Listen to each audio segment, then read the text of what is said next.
or the program underwriters.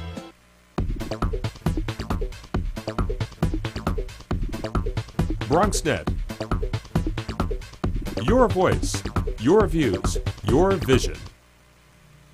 Good morning, Bronxites, and the world will say.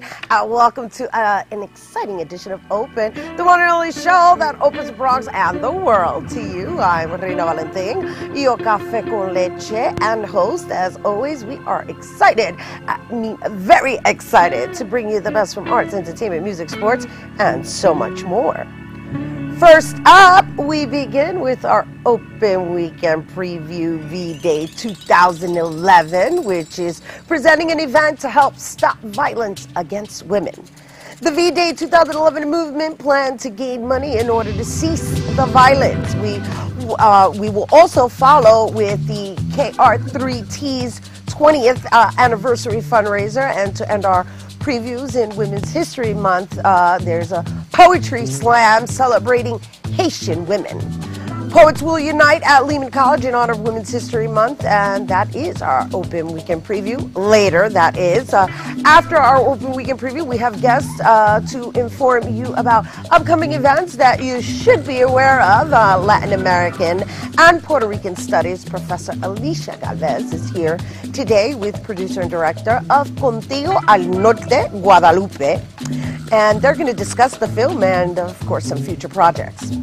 We also have noted cook Elias Moustakis from Perry's Coffee Shop, and he's going to teach us a little bit, a Greek cultural dish, or how to make one, and he is also going to we're going to be honoring with him the upcoming Greek Independence Day, which is actually today. Then we'll get the all-star treatment as we hear from Bobby C. as he takes over with his sports roundup. And we close out the show in honor of Women's History Month. And, we started with Helen Keller and made our way to Maya Angelou. As we plan to end this month, we are going to be doing that with Dr. Antonia Pantojas. So stay tuned. All that and more is heading your way, because now we are officially open.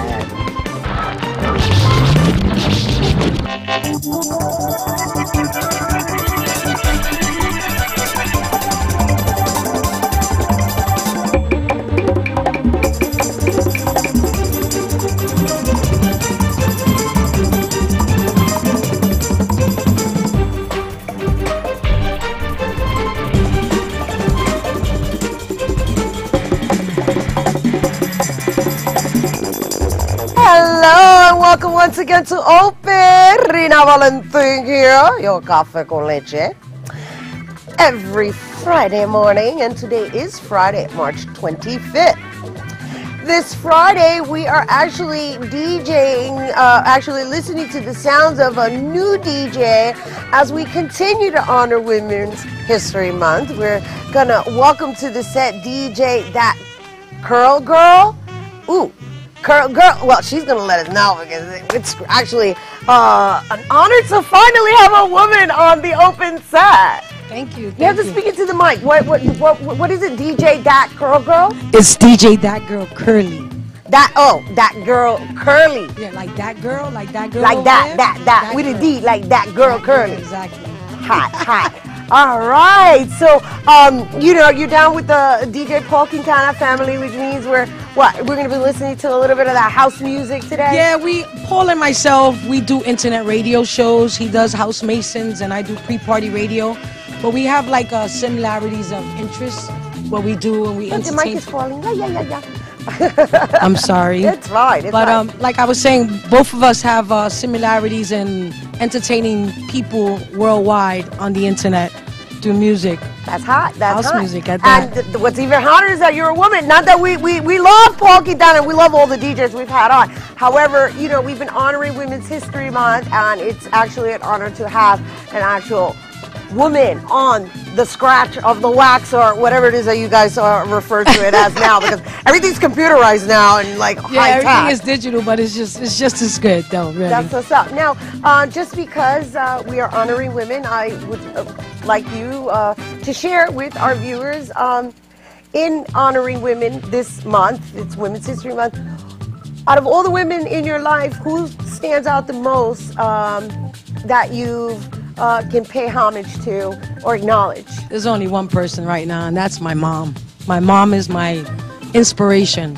She's a single mom, and she taught us how to be independent. So, yeah, she's my backbone, for sure. What's your mom's name? My mother's name is Dominga Ruiz. It's kind of hard to pronounce, but it's like a Sunday with an A, Dominga. But yeah, Dominga Ruiz? Yeah, they call her Maria. Dominga Ruiz, we call her Maria. Yeah, so, you know, some people just don't, you know. Yeah. They get all tongue twisted with the D or the A or they stop somewhere in the middle. So, or they call her Minguita. That's cute. That's cute. You know, it's really, really admirable is that you've chosen to acknowledge your mom of all the women, and yes, that's your primary influence, and that's, you know, that unconditional love and pride. Yes. Mama. Yes, that's it. You know, I'm a new mama. Mothers are very hard. Very hard. They work hard to do what they have to do. Yeah, I can relate to that now because I'm a new mama. Well, congratulations. Thank you. She's adorable at that. Thank you. You saw her, right? Yes, I did. So, how I really, but the only point I'm really trying to make is that being a mom is the most important job that any woman can hold. It's a basic foundation that we definitely need. I mean, not to say that men can't do it, but as time goes by, we all know we get the credit for building the surroundings. Well, we're going to say Happy Women's History Month to you. Thank you so much. Everybody who's viewing, to your mom, Dominga Ruiz. Bendición, mami. Bendición, mami. Dominga Ruiz. We love that. And, well, like I said, we're going to be listening to the tunes of DJ That Girl Curly all day today. Thank you so much. Absolutely. I appreciate it. All right, well, now it's time to find out what there is to do in and around the neighborhood. It is now time for your open weekend preview.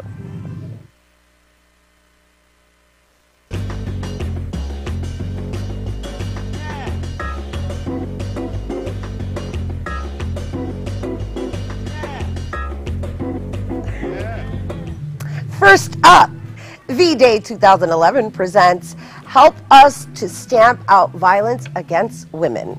V-Day is a global activist movement which exists and works to stop violence against women and girls. In collaboration with Vaginas for You, this event will take place on Friday, April 8th from 7 p.m. to 10 p.m. And it will also take place on April 9th at 8 p.m. This event is located at 4th Universalist Society, 160 Central Park West, New York, 10023 at 76th Street. For tickets on V-Day 2011 and for more information, you can visit www.nycharities.org/events. And following the V-Day acknowledgement, we're going to suggest you head out to do some celebrating. KRT Threes is celebrating their 20th anniversary fundraiser. There we go. And KR3T celebrates 20 years serving the community and industry. Come out and enjoy the tasteful music and delicious food. The event will take place on Friday, April 8th at 8:30 p.m. and Saturday, April 9th at 6:30 p.m. Saturday's show will include food by Sofritos, an amazing show, and after party. The night promises to be exciting. For more info on the KR3T's fundraiser event, you can go to www.kr3ts.com and or you can call them at 646-302-1817. All right, and lastly, Women's History Month Poetry Slam.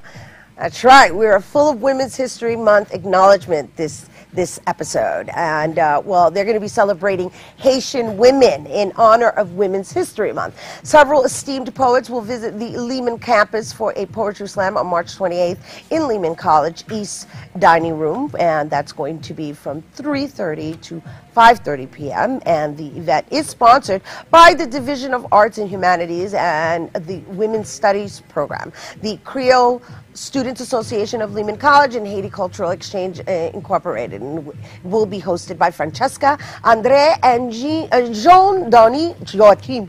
I hope I said that correctly. I tried to do it with the French accent.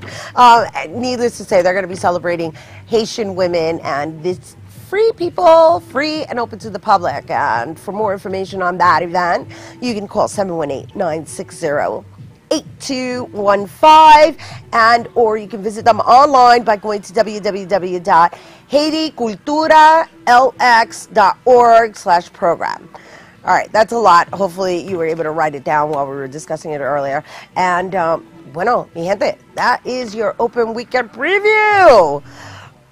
I hope you have enough to kind of go eeny, meeny, miny, mo to head out there and go out and do.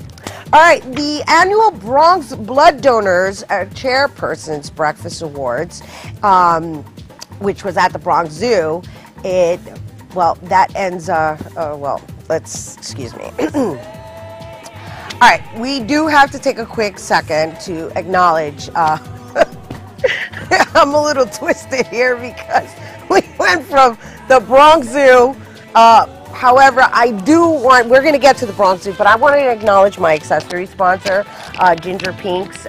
She has been providing me with this lovely accessories every week, and I just wanted to share with you that she's got this daily delight that she posts online, that if we can show that right now, that would be great, guys, so that you can get a taste of her marvelous wear. Can we show that? gingerpinks.com. Okay. All right, so that's good enough. We've got the website underneath. I'm really plugging her because her stuff is really unique, and it's really reasonable. Well, you know, the nice weather's coming out. So as far as us ladies, you know, styling, no coats, no jackets, this is a great place to go. So go to gingerpinks.com. All right, so we're going to go back now to the New York Blood Center hosted. They actually hosted this annual breakfast at the Bronx Zoo, honoring all its chairpersons for their wonderful work, or efforts, in collecting blood around the borough. Bronx Borough President Ruben Diaz Jr. was at the event congratulating the honorees. Emily Sexton, a City Island teen, was hit by a drunk driver last November, and her death actually has encouraged all to give blood. Our reporter Emmanuel Grant was there to tell the heroic story. Let's take a look. Today, the New York Blood Center hosted its annual breakfast at the Bronx Zoo, honoring all its chairpersons for their wonderful work and efforts in collecting blood around the borough. All chairpersons were honored for their efforts in blood donations and collections. The harsh winter may have placed strains on the local blood supply, but the cadets at SUNY Maritime refused to let a little snow stop them from donating. It's just tremendous, the overall effort that our school has shown and that the cadets have shown at the college, with over 400 donations given this past year. Bronx Borough President honored the efforts of various hospitals, religious organizations, institutions for higher education, and the NYPD for their continued support of blood drives around the borough. The reality is that blood is needed every day. And people need to know that there are good Bronxites. There's a lot of work that's being done where we continue to shatter records on an annual basis. That's to institutions, be it religious institutions, education institutions, doing blood drives thanks to the New York Blood Center. Guest speaker Harlan Sexton, the mother of Emily Sexton, a City Island teenager who was hit by a drunk driver in November 2010, discussed the importance of the availability of donated blood. When I talked to the organizers of this event, I realized how absolutely critical it was that there was blood on the shelf waiting for Emily and for anybody that was in the ER that night. So I'm just happy to do whatever I can. Now this lucky Preston High School senior is looking forward to graduating, traveling, and starting her freshman year at college. I'm going to plan to go to prom and graduate, and then I applied to Fordham University, so I hope to go there next fall.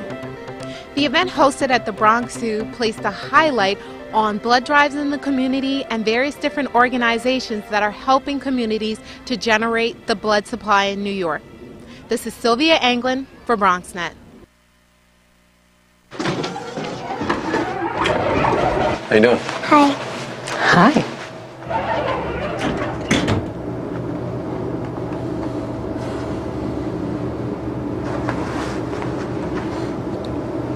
Have a nice day.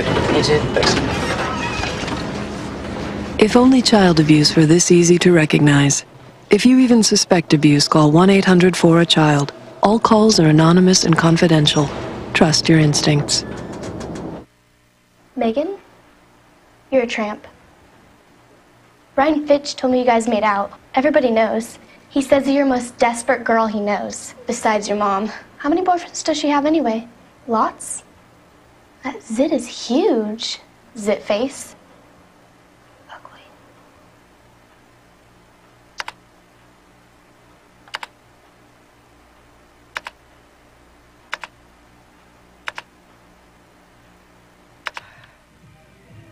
Hey, welcome back to Open. Rhina Valentin here, and we are moving it ahead to culture and empowerment.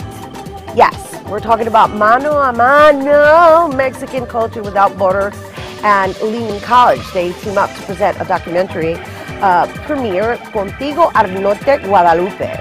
This is a film about the Carrera Antorcha Guadalupe, in which runners bring a torch from the Basilica of Guadalupe in Mexico City to St. Patrick's Cathedral in New York City. So, producer-director Sergio Mastreta, right? That's correct. I just want to do my correctly, and of course we have college professor Alicia Galvez here on the set to discuss this wonderful project. So please do share. This is very interesting. You're a professor here. You actually do anthropology. Yes. And you do the Latin studies. So share with us your involvement on this project. Well, this is a film that that I first heard about a year ago when it was first shown in Guadalajara, and friends in Mexico were talking about it. And the Antorcha Guadalupana is something that I had the privilege of attending the first launch of in 2002 in Mexico City. So I've been really interested in it for a long time.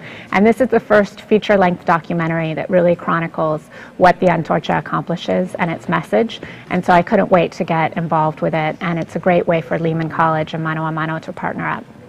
All right, just before we go to El Director y Productor Sergio over here, what is Mano a Mano and what does it stand for? Mano a Mano is Mexican Culture Without Borders. It's a nonprofit organization that's dedicated to helping New York City gain a better understanding of this most recent arriving and fastest growing immigrant group here in our city. And it's dedicated to fostering greater understanding and appreciation for Mexican culture. Okay, great. Thank you for sharing that. And did you come here from Mexico? Yesterday. Yesterday. Yes. So you're here from Mexico just for this project. Now, how long did this project take you to put together? 7 years. 7 years. 7 años. 7 years. 7 años. That's a long time to dedicate to a story. Can you share with us a little bit about the story? It's a long story. And feel free to, you know, English, Spanish. We'll work it out and translate it to our viewers if necessary. It's nice to be here with you. Thank Rhina, you. And with all of the people that's watching the program. Thank you. And this is una larga historia. ¿Por qué 7 años? Bueno, en buena parte es por nuestra responsabilidad. Trabajamos duro del 2004 al 2007. It's a long story, so we began working on it in 2004. Pensábamos estar listos para el 2008, pero la situación económica nos... We wanted to film in 2008, but with the economic crisis, Pero aquí estamos ya, listos. here we are. We're finally ready. Okay, and I also wanted to add, thank you for translating, Professor. Do you want to be called Professor or do you want to be That's called fine. Alicia? Either way. Okay. You're Rhina, I'm Alicia. Okay, that works too. That works Yeah. too. that what he did say that I found very really crucial is that it's a responsibility.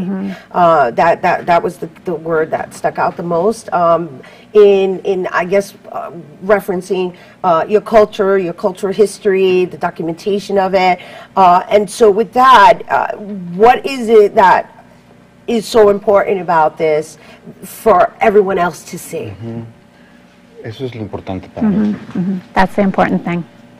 Y creo que nuestro país se está transformando, México, Our country is changing por la vida de los migrantes mexicanos en Estados Unidos. because of the lives of migrants who are living in the United States. No somos muy conscientes de los profundos cambios que la lucha de estos mexicanos en Estados Unidos está provocando en México. We aren't always aware of how much change the migrants who are living in the United States bring to our own country. No solo la vida de los propios migrantes, In their own lives, sino la vida de nuestro país, de todos and in los the lives mexicanos. of all of us who are Mexican. Ese es uno de los propósitos más importantes de nuestra película, mostrar eso, el cambio que está provocando en la mente de los mexicanos, la lucha por la vida de los mexicanos en Nueva York y en todo Estados Unidos. That's one of our biggest objectives, is to show the changes that the lives of migrants are provoking in amongst all of us, not just those who migrate. Nosotros decimos que México se está reconstruyendo Mexico is rebuilding itself por este enorme fenómeno de migración, por este éxodo de mexicanos a Estados Unidos. due to the massive exodus of Mexicans towards the United States. Now, based on what he's saying, and just so that we're just clear with our viewers, it's very interesting because what he's saying is that it's the fact that there is a migration that comes into the United States, but the important thing with that migration that he's referencing is that they go back. They go back and then they take this new knowledge and they share it with the next generation, and that's where this whole transformation that you're referencing to takes place. Sí, es la historia, esto en la historia de dos personas, Okay. una joven pareja de mexicanos que The movie tienen is based on the story of one couple, a y young que couple, una intención vital es la lucha por el reconocimiento, su legalización. and their struggle for legal recognition, legal status here in the United States. Este movimiento lo es de todos los años, This happens every year. It's an annual event. es organizado por un grupo de mexicanos que se llama Tepeyac, que es muy parecido, bueno, a una trayectoria similar a mano. Okay, I'm just going to hold this up so that I can share it with everybody while you guys are talking about it, because Yeah. it's very interesting. Go ahead. Thank you. The Torch Run is organized by a community organization called Tepeyac here in New York City. Pero es la historia de dos personas, es importante decirlo, es la película sí quiere mostrar desde muy profunda, desde el alma de dos personas, lo que está ocurriendo en nuestro país al venirse el país entero en un éxodo a Estados Unidos. The film tries to show through the experiences of two people, two individuals, how deeply this experience affects their lives. Now, this whole torch running from Mexico City to St. Patrick's Cathedral, is that a metaphor or is that actually... It's literal. It's literal? It's literal. Oh, wow. They come overland. They carry, in a relay race, a lit torch that doesn't get extinguished. It takes approximately 2 months. They start in early October, and they run through communities that send migrants to the United States on the Mexican side of the border. They get to the border, they cross the torch. They pass the torch across the border because those on the Mexican side can't cross this way and those on the U.S. side can't cross that way. And they continue running the torch from Texas all the way up through the eastern seaboard, past the White House, all the way to St. Patrick's Cathedral on Fifth Avenue in order to arrive on December 12th, which is the feast day for Guadalupe. That's wonderful. So this is really fascinating. The film sounds really awesome and definitely educational and moving. I'm inspired. We want to make sure that people know this is a family event. It's free of charge. There's going to be tamales, there's going to be sodas, all for free, not a penny. It's a night out in the Bronx for families. Nice, we like that. We like that. We love that actually. And what time? What time is it? It's at 7 p.m. That's today, right? Tonight, Tonight, March here, 25th. March 25th, Friday evening at 7 p.m. here at Lehman College in the Music Building. At 6:30, we're having a pre-Hispanic dance that's going to precede the film screening. And then if people are interested, they can call Mano a Mano to find out about another screening that's happening tomorrow, as well as a conference on Mexican Catholics in New York City that's happening at Fordham College, also in partnership with Lehman College. That's wonderful. Is there a website? Yes, it's www.manoamano.info.us. .us. Okay. Yes. That was a lot. Sorry. If you okay. Google Mano a Mano. Mano a Mano. New York, All and right. you will get the website.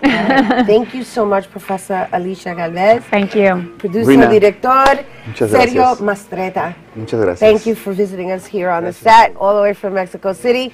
Good luck with this film. Muchas I wish gracias. you the best. It's definitely inspirational. Thank you Te va a so gustar much. mucho. Thank you. All right. Gracias. All right. Excuse me. Make sure you check out that powerful documentary. It's airing tonight, March 25th at 7 p.m. at the Lehman College Theaters. And, you know, it's a family affair and it's free. It's free, people. We love the word free. So make sure you get out there and indulge and explore and learn. Learn. All right, we got to take a break, but Cooking with Rhina is next. And you don't want to go anywhere because cook Elias Moustakis is going to serve up a scrumptious Greek-themed meal. And, well, that's coming up after the break, so don't you dare move a muscle. We'll be right back.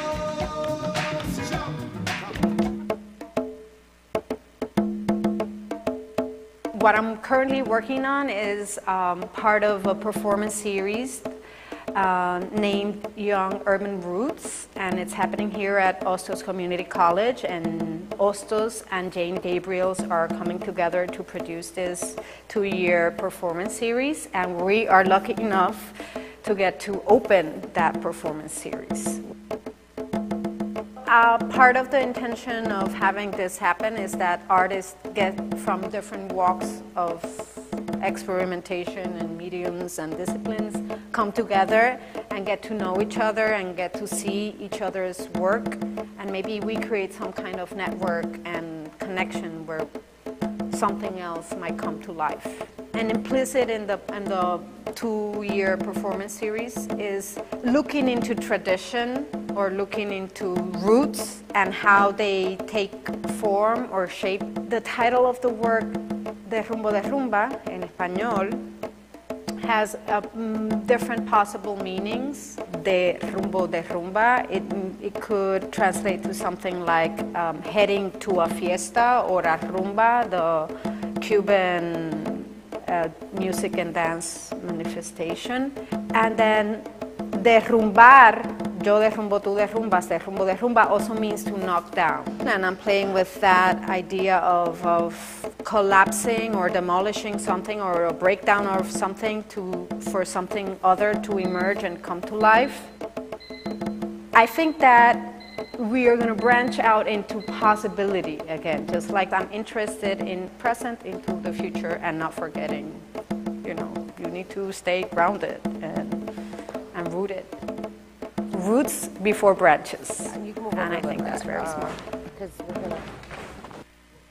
Hey, welcome back. Ooh, I got caught with my hand in the... I'm not going to tell you what that is.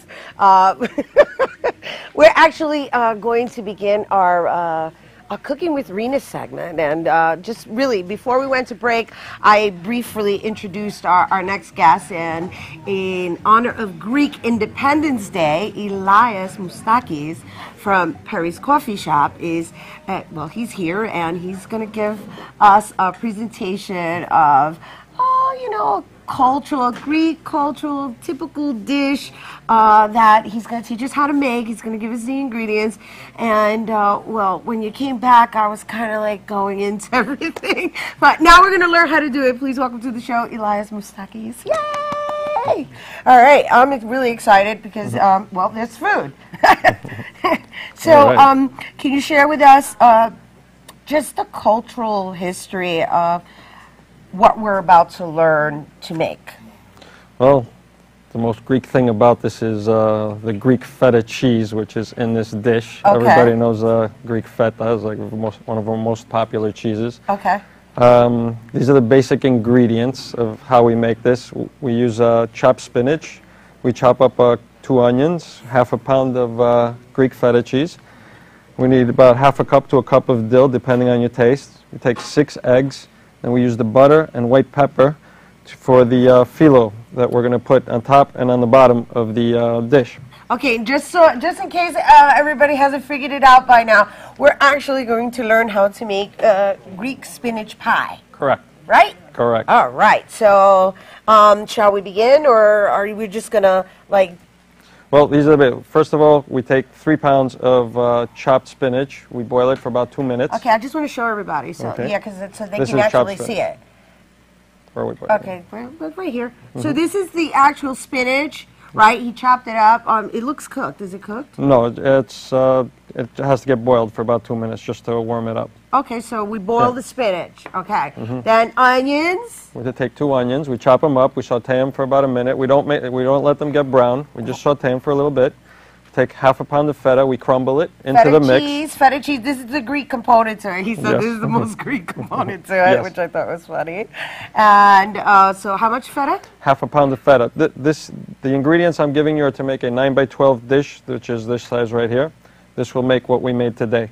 Okay, so this is what we're going to show you later because, you know, we have the imaginary oven that is like, bling, it's done. And so what's this? This is dill. We use half a cup to a cup, depending on your taste. I usually use about a cup in my mix. Okay, and what does the dill do? Just so that It gives it a little extra taste, so it's not very bland. Then we take 6 eggs, raw eggs. 6 raw eggs. We throw them into the mix. And then the butter is for the phyllo, which we're going to open up and put in the tray. Okay. And we throw a little white pepper in to give it a little extra zing. All right, let's show them the phyllo. This is the phyllo. It's folded up right now. It comes in this box right here. It's folded up. It crumbles up, so we're very careful when we open it up. Okay, phyllo pastry sheets, which it looks very crispy, like It is. thin and crispy. It's very delicate. Okay, so now he's showing us the phyllo. So Okay, it has to be phyllo though, right? yes. Okay. You can make it with thicker dough and other materials, but so we start like this. This is actually 2 sheets now that I did. Okay. You fold it in half, it's 2. Okay. We'll butter it up just to keep it from breaking on us.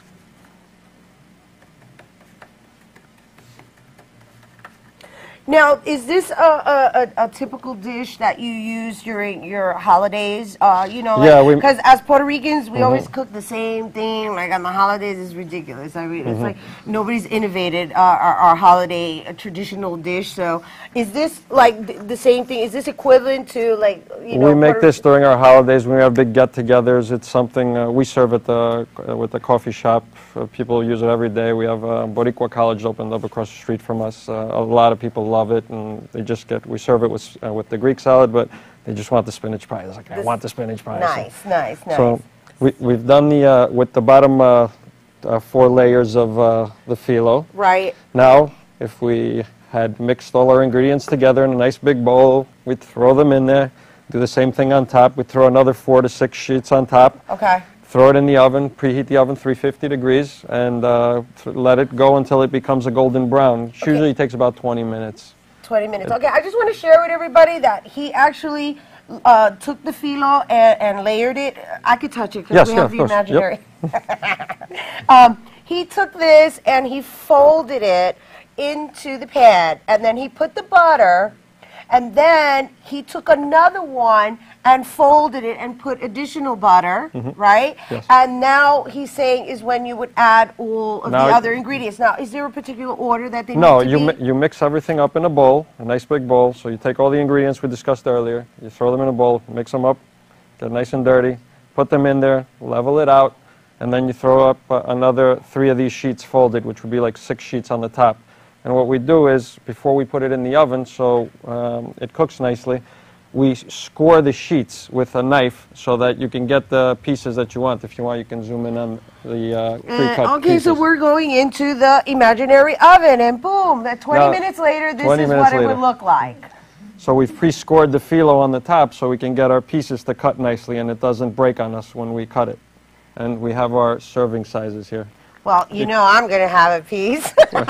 Now, you know, the reason I asked about this dish is because Greek Independence Day is today, and it would really be great if you could just share with us a little bit about Greek Independence Day as we are going to be eating Greek spinach pie in honor of Greek Independence Day.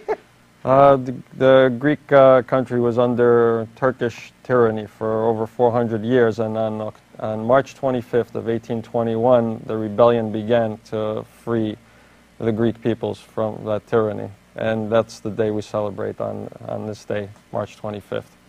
And there is a parade, and what other things do you do to celebrate Greek Independence Day? Generally here, and the parade is the biggest thing we do to celebrate it. It's usually the first or second Sunday after the 25th. It's up 5th Avenue. It starts at 1 o'clock on Sunday. And other than that, it's also a very big Greek name day. Anybody named Angelo, because it's the day of the, I'm not sure how to say it in English, Try it in Greek. Maybe I could translate. I got the Spanish one earlier. Let me see. It's the day that the Virgin Mary was told she was pregnant. So it's the day that Christ became in the Virgin Mary. Right, the conception. The conception, yes. It's that day. It's the day we celebrate that too. Interesting. Which is on the same day every year, March 25th. March 25th. So March 25th is Greek Independence Day. However, the parade is going to be 2 Sundays away. No, this Sunday. Oh, it is this Sunday. Year it's this Sunday, yeah. Okay. Now, how do people keep track of that? No, I mean, obviously, you're in the community. There's an announcement in the newspapers, in the coffee shops, everywhere. Anywhere there's a Greek community, there's an announcement with a flyer or a poster on the walls or in the shops. So what time does the parade start on Sunday? 1 o'clock this Sunday. 1 o'clock this Sunday on 5th Avenue. Correct. And, well, they're going to be celibrating Greek Independence Day, and we're going to be celebrating it here on the set right now because we're going to indulge in Mr. Elias spinach pie that you can actually pick up at Perry's Coffee Shop, which is located right here in the Bronx on Melrose, right? No, on 161st Street. 161st yes. And close to 3rd Avenue. 161st and 3rd Avenue, but you also have a website that people can go to. PerrysCoffeeShop.com. All right. Elias, you know I'm anxious to finish up here because, you know, I want to bite into that. I want to thank you for sharing You're very welcome. Thank you for having me on the show. Absolutely. Is there anything you'd like to share with our viewers in reference to Greek Independence Day, in acknowledging somebody's Greek culture? Zito Yelas, that's what we say. Zito Yelas. Yes. Nice, nice. Long live Greece. Beautiful. Zito Yelas. I said it right? Yes. All right. Very I love good. it. Love it. Thank you, Elias. Thank you, Rhina. I'm loving that, too. We're gonna take a break, and I'm probably going to have a nice little couple pieces of this spinach pie. Yeah, I'm a little hung up there. And, well, that's how you get the job done, right? Thank you again, Elias. Thank you. And, well, the food is smelling awfully fantastic. All right, well, you know, it's hard to move along with this magnificent smell. Okay, I got to get over it. I'm going to eat the pie while we're on break. But now I'm going to leave you in good hands because Bobby C is here to tell us all about what's taking place in the sports world. Take it away, Bobby.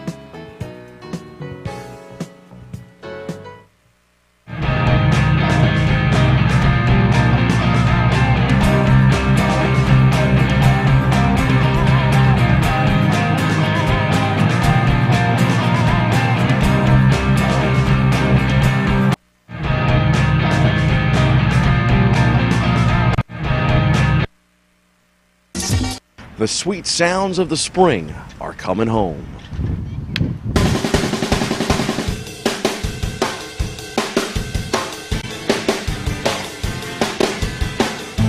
The Yanks are packing up their bags in Tampa and heading back to the Bronx as the first step toward Mission 28 begins Thursday afternoon when the Bombers welcome Detroit to 161st and River Avenue for opening day 2011. Obviously, you guys love spring training, but how excited are you to come back to the Bronx? Excited to get the season started. At the same time, we know we got to go ahead and work some bumps and bruises out, work some timing and just coordination, all those different things that spring training is all about. We got to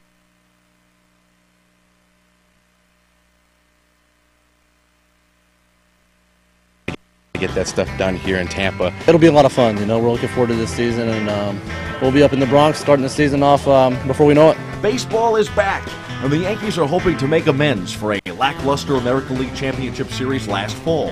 Although the sting of a series defeat to Texas didn't lead to much change on the diamond, the Bronx Bombers are hopeful that their farm system and better health will translate to another fall classic. The Yankees, like every team, have question marks, most notably the 4th and 5th rotation spots. The Yanks are hoping starter A.J. Burnett rebounds from a 5.26 earned run average in 2010, and that fellow stars Derek Jeter, Alex Rodriguez, and Mark Teixeira return to form in 2011. Jeter is coming off his worst season in 15 years, batting .270 in 2010, while Tex recorded a .256 average, and then went 0 for 14 in the ALCS before getting injured. I wouldn't worry about the Yankees. These guys are strong offensively, defensively. You know, they're pretty good. Derek hasn't, in my eyes, hasn't missed a beat. If Russell Martin's going to be the everyday guy, he's phenomenal. So these pitchers are going to love him. We're going to win a lot of ball games. You know, that's the plan, and hopefully get to the promised land this year. I mean, the ultimate goal is to win a World Series, but, you know, before that, you just got to go one day at a time. As always, it's World Series or bust in the Bronx. The Yankees took home number 27 in 2009 and believe they can make it number 28 if all goes to plan. In the spirit of the return of America's pastime, we welcome a very special guest to the Sports Corner this morning. He's one of the golden voices of baseball, but he's made his mark not only in longevity, but across the 4 major sports, along the way becoming arguably the greatest sportscaster of all time. And to top it off, Bob Wolf, one of only 2 men to be enshrined in the National Baseball Hall of Fame in Cooperstown and the Basketball Hall in Springfield, Mass., has a new book out telling you how you can do it too. Bob, welcome to the Sports Corner. Thank you. If you can, tell us a little bit about this wonderful book that shares the secrets of an art form that you say is part journalism, part theater, and part entertainment. Well, if I had somebody around me all the time that kept using flattering words like you've just done, that's all you have to have in your background, you know. But as far as what I've done on this book, I've sort of revealed what we really do, you and I together and the other sportscasters around the country. And let's put it this way. If you were watching a football, baseball, or basketball game, and there was no sportscaster, all you'd be watching are people running back and forth, in hockey, just skating back and forth on the ice, and you say, it's sort of boring, that game. There'd be a little crowd roar. Now, NBC many years ago decided they were going to try an experiment, and they were going to do a game without sports announcers. They tried it once. That was it. It was just horrible, because the sportscasters have this important message that they do. They enhance the game. They really make the games exciting. And on a sports show like your show, you make it entertaining. So in reality, we're not journalists, although we use words. We provide information, identification, but what we really do is enhance. We help the games become good. Bob, this interview for me, of course, in my opinion, is a little intimidating because you're, again, one of the greatest of all time. And to have to read this book and now live up to this, all the things that you try to teach me, now being the learned person here with some of the chapters. And one of the ones that stands out for me is your chapter on the art of interviewing. And you say that it's kind of gone. Do you think it's ever going to come back? Well, what used to take place in radio and TV is that when some newcomer broke into the field, particularly a big-name ball player, they'd say, well, what are we going to do with them? Well, let them do interviews. They chose exactly the wrong people, because the big-name ball players have spent their lives answering questions. They never had asked a question in their life. People saying, How do you make the touchdown? How do you throw the pitch? What do you do? And those who got on, they'd ask questions like, are you happy you won? You sad you lost? Come on, please. I remember one game, there was one of the interviewers was Bob Gibson, great ball player. And at the time he was interviewing a young guy who had pitched a no-hitter. And he said, now my question is, were you going to ask for a raise? Well, he should have been exulting with the young guy who just done something big. So they turned the conversation into something more of a financial matter. So there's one criterion you need to be a good interviewer. Only one. You Curiosity. Huh? Curiosity? Yeah, how do you know that? I read the book. Oh my gosh. Yeah, if you're curious about people and what they do, if you're curious why the manager called that play, why the coach put in the substitute, and you ask, that's what the viewer wants to know. Curiosity is all you have to do. Well, our fans in the Bronx should be very curious about this call because, in my opinion, one of the best of all time. What you're about to hear is from Game 5 of 1956, Don Larson's perfect game. Check this out. Bob Wolf on the mic. 2 strikes and a ball to Mitchell with 2 away in the top of this 9th inning. Larson looks in. Here comes the pitch. Fouled off to the left. 2 strikes and a ball. The count remains to Mitchell. Mitchell waiting. Stands deep. Feet close together. Larson is ready. Gets the sign. Strike 3. A no-hitter, a perfect game for Don Larson. Yogi Berra runs out there. Bob, that was the final out of Game 5, and of course I think a lot of fans will probably forget that series goes 7 games, which I know made more money for you going 7 games, because you talk about that in the book at that time, wanting the series to go a little bit longer. But what do you remember most about that incredible ball game and that incredible 7-game series? Well, first, I was so lucky to get that assignment. Second, I did the second half of the game, which was where all the excitement was, of course. But I do remember this, that I kept saying to myself coming down the home stretch, don't start talking about what may happen, because you'll be getting off track. Don't plan your last line, just let it happen. And every pitch, I felt my arm was pitching with Don Larson. I had a sore arm for a week after that game. I remember that. And you say that you never bring up the word perfect game until that climactic moment of that final out. I believe that many people were superstitious. Why anger them by all of a sudden saying it's a no-hitter, and boom, a hit was made, and they'll say back to the announcer, why don't he keep his big mouth shut, that guy? You can say it in many other ways. You can say 21 out in a row, only guys on base have been the Yankees, et cetera, et cetera. You tell the same story without antagonizing. You've been on with Brandon Steiner and the Yes Network and many times talked about that incredible game.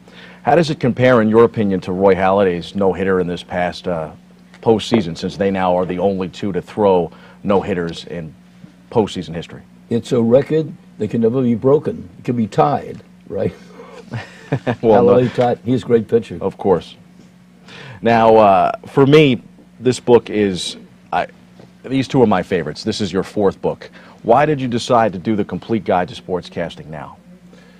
Because the publisher, Skyhorse, liked that title because he feels like kids ought to learn about the business. I like the subtitle, How to Make It in Sportscasting with or Without Talent, because I don't think you need talent. I think you need hard work, good breaks, and a plan of attack as to how you're going to rise above the others. There's nothing to do with ability. It has to do with promoting yourself and all the good breaks you can make for yourself. One of the things that you do, you start every chapter with basically a myth and a truth. One of the things that you say in the book is that you think it's better to start in a big city. Could you explain a little bit more about that, especially for our youngsters in the Bronx that might want to be sportscasters someday? Because if you go 1,000 miles away, 2,000 miles away, then you got to work all your way back. You might as well start where you want to be and try to get something close by so you're right there when there's a big opening. Of course. Some of the other points that you make, too, I like the idea that you say that achievers are self-taught, some of the keys to a great resume reel. But what would be your best advice that you would offer a young person trying to make it in the business? Understand that the business is selling yourself quite as well as what you do. And if you can be different in what you do, and it stands out, if you're different in that way, that by itself is enough. If 40 people are applying for a job and they all sound the same and use the same material, the guy who is different, or the girl, that's the winner. And then final question from me. I mean, we brought up some of the fact that this book is not only a guide, but also a memoir for you, and both of these books kind of tell your great, incredible story. But if you had to, what's the greatest moment in your career? Would it be at Yankee Stadium, one of those two great games, Well, whether it's that the was the 56 most World Series or the historical 58 moment, championship? And the Colts Giants was historical. But I think the greatest moment was really getting a chance to do what I wanted to do. And I got the chance, pardon me, I'm fighting a cold. I got the chance at a very early age. When I was still in college, I was able to become a pro announcer at the same time. Unbelievable.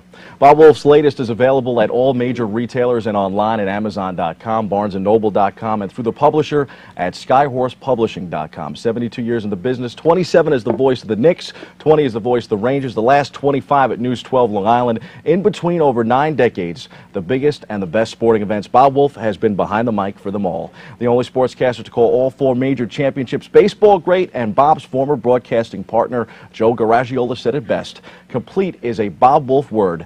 The young can learn and the old can enjoy. This book has it all. Thank you for being on the air, Bob. And tomorrow and Sunday, you will be at the Westchester County Center signing autographs for this book. And I'm going to cut the line, folks, and I'm going to get Bob to sign it today. Thanks for watching. Thank you for so coming. much. I appreciate it very much. We'll be right back with more Open after this.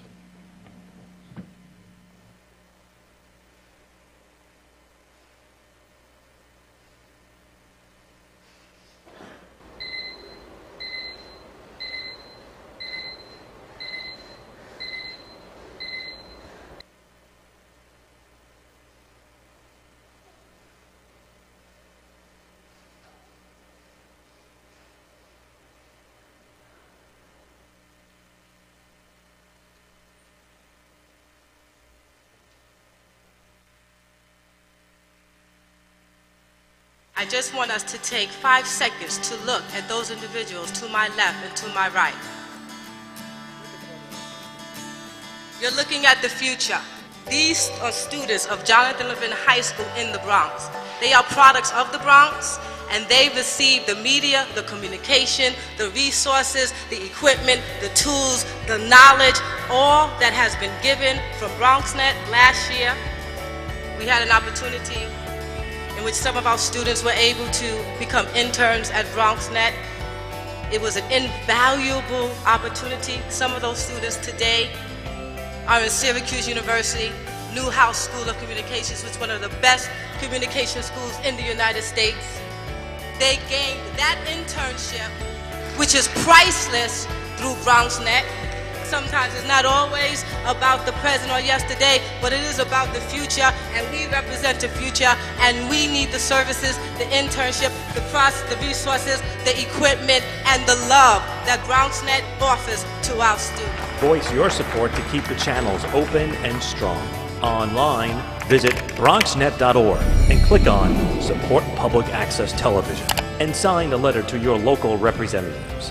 Our voices will be heard. Keep the channels open and stay Bronx strong. Hey, welcome back, everyone. Rhina Valentin here, jamming to the sounds of DJ That Girl Curly. That's right. We are celebrating Women's History Month. And, well, 3 weeks ago, we decided to do this segment where we honor Women's History Month and even further on our program. So we began that segment in which we honored all women of all races, of all color. We began by honoring Helen Keller first, and then Maya Angelou, and today we honor Dr. Antonia Pantoja.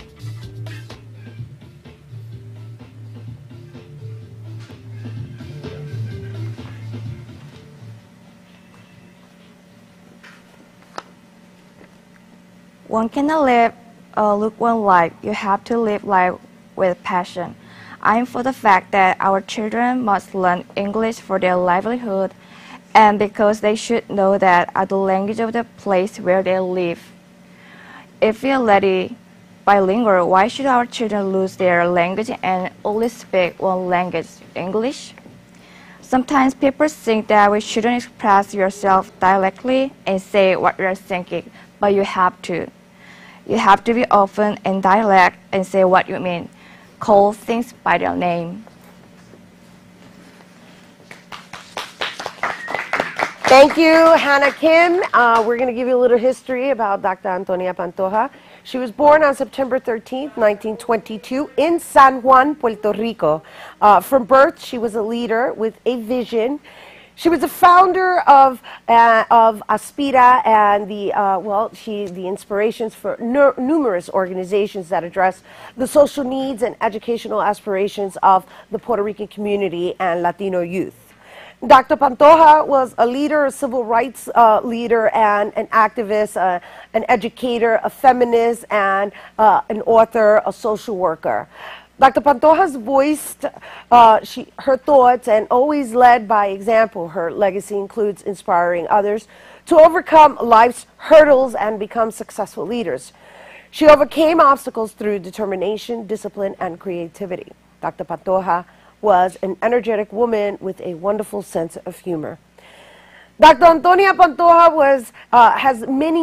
has been acknowledged and has many awards and recognitions, such as the Hispanic Heritage Award, the Lifetime Achievement Award for the New York State Board of Regents, the first Puerto Rican woman to receive the Presidential Medal of Freedom, in which President Bill Clinton presented himself, and much more. Dr. Pantoja has published many written works, as well such as Memoir of a Visionary, Cultural Pluralism, a Goal to be Recognized. Dr. Antonia Pantoja passed away on May 24, 2002, but her work was and is recognized and appreciated by individuals, community leaders, and presidents. Well, that is our homage to women of the world, women of our past, moms, as we said earlier. It has really been an honor acknowledging these women of all colors during our Women's History segment, our Women's History Month segment, and today is actually International Working Women's Day. So happy Women's History Month, ladies. All right, that is all the time we have for this morning. Come back in, DJ, that girl Curly. She's going to jam us back. And, well, I think everybody else is going to come on set because we want to thank all our guests. That's right. Alicia Galvez, Sergio Mastreta, Bobby C., who is in the house, Hannah Kim, Bobby C., along with legendary Bob Wolf, legendary sportscaster Bob Wolf. Make sure you go out and get his book, and of course, Elias Mustakis, and like I said, DJ, that girl Curly in the house. So we want to thank you all for tuning in, and of course for watching us at home and on the internet. You can tune into the Recablecast tonight at 5 and 10 p.m. and throughout the entire weekend. As always, you can view us on the web at www.bronxnet.org. Stay tuned for a brand new episode on Monday with Bob Lee. I'm Rhina Valentin. This is Sean Vida. And from all of us here at Open, may the universe provide peace, prosperity, and love. Mwah. Happy Greek Independence Day. Woo! Yes. Who's going to be the light?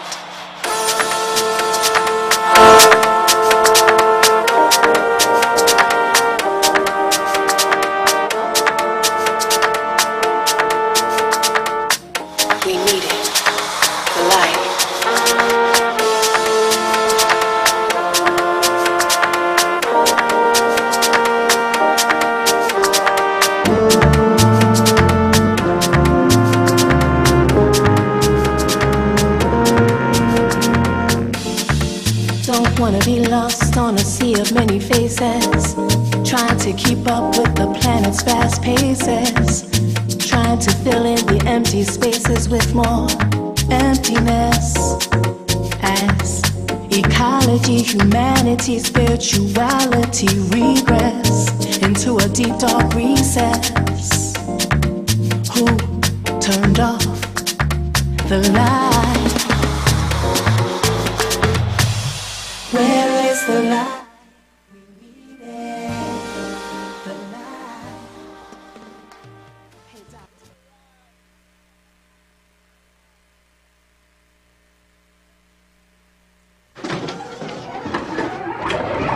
How you doing? Hi. Hi.